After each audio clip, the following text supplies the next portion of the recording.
of mathematics at the University of Cambridge for 30 years. He's the 2009 recipient of the Presidential Medal of Freedom and co-author of a brilliant and controversial new book, The Grand Design.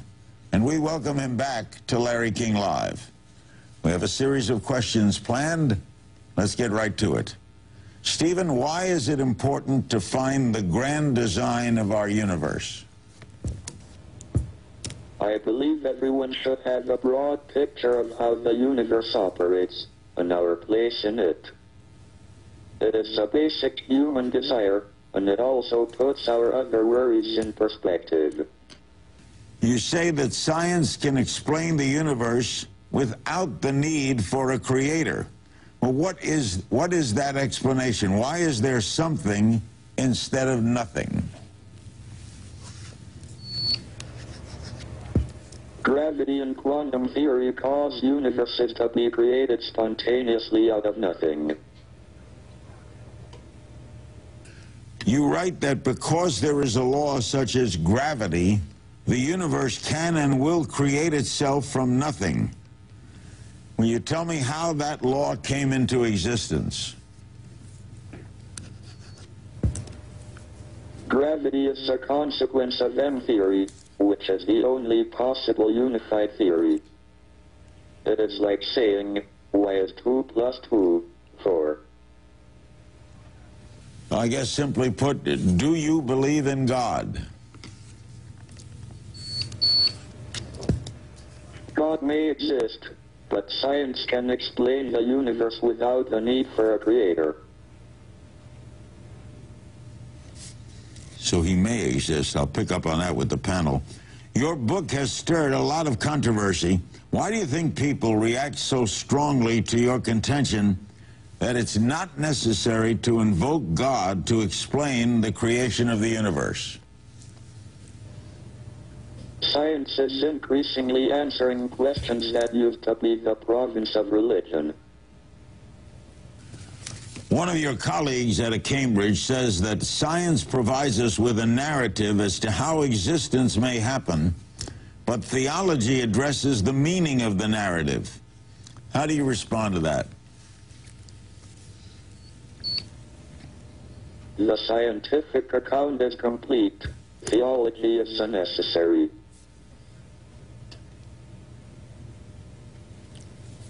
Pretty directly put. What gives your life, your existence, meaning?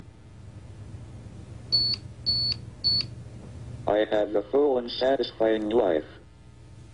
My work and my family are very important to me. You recently said that you see great dangers for the human race. What are the sources of these dangers? Is it mankind itself or external factors?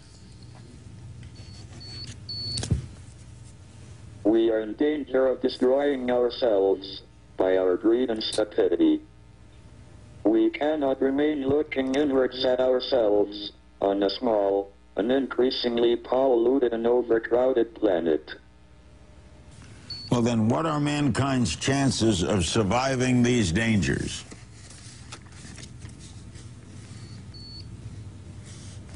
If we can get through the next few hundred years, we should have spread out into space.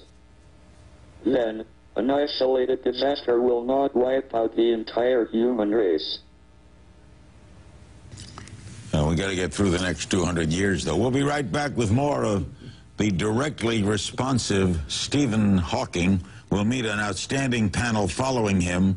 The book is widely discussed and being reviewed everywhere. The book is The Grand Design. Right back with Stephen Hawking after this. According to M theory, ours is not the only universe. Instead, M theory predicts that a great many universes were created out of nothing.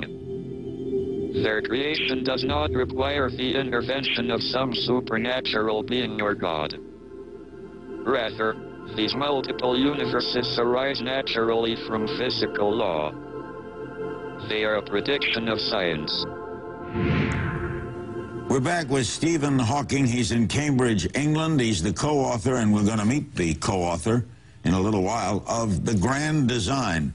You have written, Stephen, that time travel was once considered scientific heresy.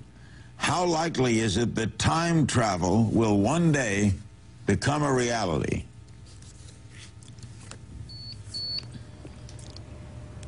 Time travel used to be thought of as science fiction, but Einstein's theory of general relativity allows the possibility that we could warp spacetime so much that you could fly off in a rocket and return before you set out. I was one of the first to write about the conditions under which this would be possible. Unfortunately, it is likely that the warping would destroy the spaceship, and maybe the spacetime itself. If you could time travel, would you go forward or backward? I would go forward and find if M theory is indeed the theory of everything. Do you have a hero? Who is your hero, and if so, why? Galileo, the first modern scientist who realized the importance of observation. I feel closest to him because he followed his nose and was a bit of a rebel. You have said that experiencing zero gravity is one of the most meaningful experiences you've ever had. Why? Zero gravity was amazing. I could have gone on and on. Being confined to a wheelchair doesn't bother me, as my mind is free to roam the universe, but it felt wonderful to be weightless. What, Stephen, do you most hope people take away from your new book, The Grand Design? In your opinion, it's a great book with a lot of important points. What is the most important point in the book?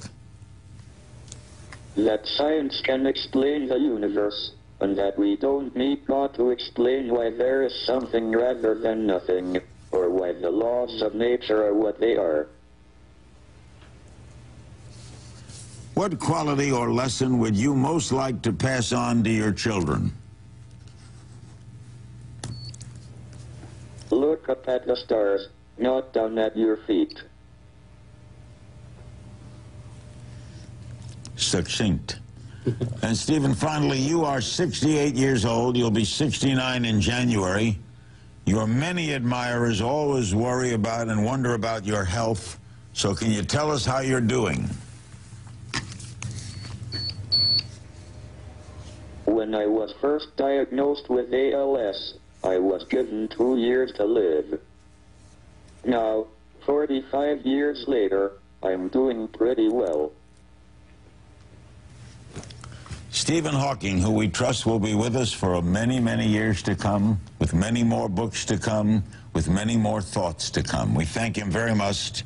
Stephen Hawking, theoretical physicist, Lucasian professor of math at the University of Cambridge for 30 years, the 2009 recipient of the Presidential Medal of Freedom, and the co-author of the new book, The Grand Design. What do scientists and people of faith think about Hawking's theories? We'll find out that, and we'll meet the co-author of the book next. Only a very few would allow creatures like us to exist. Thus our presence selects out from this vast array only those universes that are compatible without existence. Although we are puny and insignificant on the scale of the cosmos, this makes us in a sense the lords of creation.